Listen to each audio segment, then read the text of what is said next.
V rozlehlém tkanivu existence, kde se hranice dimenzí stírají a mísí, stojím já, probuzená žena, na prahu proměny, kterou cítím vibrovat v každé buňce svého těla. Neustálým studiem zjevení Christiny von Dreyen a dlouhými meditacemi nad jejími slovy jsem objevila, že naše země není jen kámen plující vesmírem.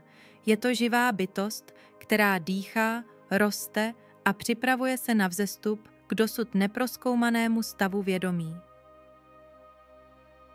Chci se s tebou podělit o tuto vnitřní vizi. Tento přechod není jen skokem v čase, ale posunem samotné reality, translací do jemnější dimenze, kde se energie projevuje jinak. Když zavřu oči, vnímám, jak celá planeta zvyšuje svou vibrační frekvenci. Je to někdy bolestivé, někdy extatické, ale vždy hluboce reálné. Čím více se frekvence zvyšuje, tím více se v pozadí mých věmů třpytí paralelní země, již přítomná, ale našim běžným smyslům neviditelná. Při vnitřních rozhovorech s mými průvodci, těmito laskavými hlasy z vyššího vědomí, jsem pochopila, že koexistují nesčetné plány, z nichž každý vibruje na specifické oktávě. Některé hvězdné civilizace upravují svá plavidla modulací své vlastní frekvence. Kristina to přesně popisuje a já tuto ozvěnu cítím jako výzvu k naší vlastní vnitřní mistrovství. Energie a vědomí jsou propleteny. Pro naši přípravu je klíčové pochopit tento vibrační jazyk. V knize The Custodians popisuje, jak mezihvězdní cestovatelé manipulují s frekvencemi, aby překročili prahy mezi světy. Cítím, že sdílíme tuto latentní schopnost. Nenápadné skoky vědomí již lemují lidskou historii. Možná jsi i ty zažil sen tak živý, že se zdál reálnější než realita. Nebo meditaci, při níž se tvé srdce rozšířilo natolik, že objalo vesmír. Tyto okamžiky jsou připomínkou našeho neomezeného potenciálu. To, co činí současnou dobu jedinečnou, je to, že probíhá kolektivní skok. Posvátné texty ohlašovaly nové nebe a novou zemi. Dnes cítím tuto prorockou vibraci fyzicky ve svých kostech. Jsme svobodní si vybrat, vystoupit ve frekvenci s planetou nebo následovat jinou trajektorii. Tato posvátná svoboda pulzuje v centru naší bytosti a žádná vnější autorita nám ji nemůže vzít. Energetické vlny, které se na nás valí, jsou neuvěřitelně silné. Cítím, jak procházejí mým tělem jako tekuté blesky. Někdy mě tak odlehčí, že mám pocit, že pluji.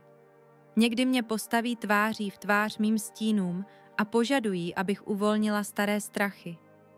Každá buňka se stává jasnější, živější, jako by se zevnitř rozsvítilo jemné světlo. Toto pozvání je univerzální. Není určeno elitě, ale každé duši, která v tuto chvíli na zemi dýchá. Nezastírám ti, že cesta obsahuje výzvy. Sama procházím fázemi intenzivní únavy, závratí, palpitací. Stává se mi, že se probudím v slzách, aniž bych věděla proč, a hned poté cítím náhlou vděčnost. Tyto emocionální horské dráhy jsou tavicími tyglíky, v nich se rozpouštějí naše staré struktury. Jejich cílem není nás zlomit, ale odhalit diamant naší podstaty. Vnější znamení se množí, klimatické anomálie, zrychlení subjektivního času, sdílené kolektivní sny. Vzpomínám si, že některé zasvěcené skupiny již tyto přechody v menším měřítku zažily, ale nikdy předtím se celá planeta nezapojila do takového celkového pohybu. Kdo tedy překročí práh? Ti, kdo pěstují otevřené srdce, ladí své myšlenky na frekvence lásky, integrují své stíny a světlo. Jejich nota již rezonuje s oktávou nové země. Ti, kdo se drží strachu, hněvu a dominance, budou mít větší potíže držet krok. Podle Kristininy vize bychom mohli vnímat dvě reality. Jednu, kde se ozývají hlasy jásotu, jsme tam, druhou, kde se na tento zázrak díváme, aniž bychom ho viděli, uvízlí v popření. To není morální rozsudek, ale jednoduchý zákon rezonance. Pro ty, kdo zůstanou na starém plánu, bude událost možná nepostřehnutelná, jemná vibrace na okraji jejich vědomí. Přesto věřím, že vánek lásky nakonec projde každou skulinkou. Proto je životně důležité šířit toto poselství. Každý upřímný úsměv, každé gesto soucitu zvyšuje kolektivní rezonanci a usnadňuje přechod, neboť hlavní frekvence nové země je láska. Představ si svět, kde každá myšlenka vychází z laskavosti, kde spolupráce převažuje nad konkurencí, kde tvořivost již nemusí ničit, aby se projevila. Pokud některá srdce zůstanou neschopná cítit tuto vlnu, mohou pokračovat ve svém učení jinde, bez sankcí, ale ve sféře lépe sladěné s jejich současnou vibrací. Konkrétně cítím, že život zůstane fyzický, budeme mít stále těla, ale lehčí, světlejší. Našich 5 smyslů se rozšíří. Jasnozřivost, telepatie, rozšířené vidění budou běžné. Učení se stane exponenciálním. Každý den bude mít hodnotu roku našeho starého způsobu pokroku. Někteří se jednoho rána probudí, aniž by si pamatovali přesný zlom. Jednoduše pocítí jemnost světa nasyceného láskou. V tomto procesu již vidím, jak se mé vztahy vyvíjejí. Přátelé, kolegové, někdy i členové mé rodiny se tiše vzdalují, ne kvůli konfliktu, ale proto, že se naše vibrační cesty rozcházejí. Rozhodla jsem se je nechat jít bez hořkosti. Posílám tiché požehnání každému odchodu, věda, že každý následuje svou posvátnou cestu.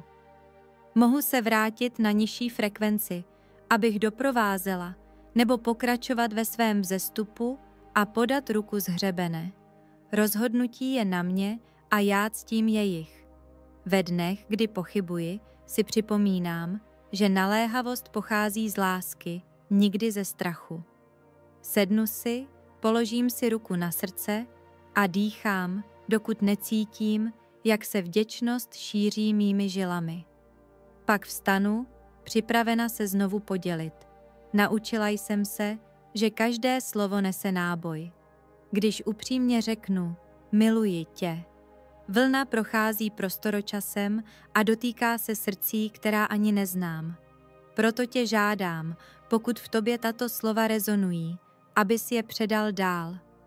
Čti je nahlas, piš je, tanči je, nech je vibrovat ve svých činech. Čím více tuto frekvenci ukotvíme, tím jemnější bude přechod pro celek. Některé večery, když je závoj tenký, cítím novou zemi velmi blízko. Barvy jsou živější, vzduch se zdá jiskřit a nastává hluboký klid, jako by svět zadržoval dech před kosmickým východem slunce. Pak se přistihnu, jak pláču, ne smutkem, ale nesmírnou, prvotní radostí, která mi připomíná, že jsem součástí nekonečné symfonie. Chci také zdůraznit důležitost našeho těla. Je to chrám tohoto vzestupu. Vyživovat naše buňky jasnými myšlenkami, živou potravou, vědomým pohybem, to je nabídnout odrazový můstek nové frekvenci. Pomalu se učím naslouchat každému signálu. Únava mi ukazuje, kdy integrovat, hlad, kdy se dobít, tanec, kdy slavit. Občas se vynoří vzpomínky na jiné životy. Znovu vidím starověké civilizace, které se pokusily o tento skok před námi, někdy s úspěchem, někdy v chaosu. Tentokrát cítím přítomnost milionů připravených vědomí, světelnou síť, která objímá planetu jako jiskřivou mřížku. Pokud slyšíš o katastrofách, konfliktech nebo kolapsech, pamatuj, že jsou to jen svlékání staré kůže. Neutíkej před realitou, ale zůstaň ukotvený v bodě vnitřního klidu. Staň se tím majákem, který, i když se moře bouří, stále promítá své stálé světlo. Věřím, máme v sobě mapu a kompas. Naše srdce je mapa, naše intuice kompas. Když je umlčíme pod hlukem strachu, bloudíme. Když je posloucháme, cesta se otevírá, jasná jako stezka světla. Každá probouzející se duše přidává svůj vibrační podpis do velké tapisérie bytí.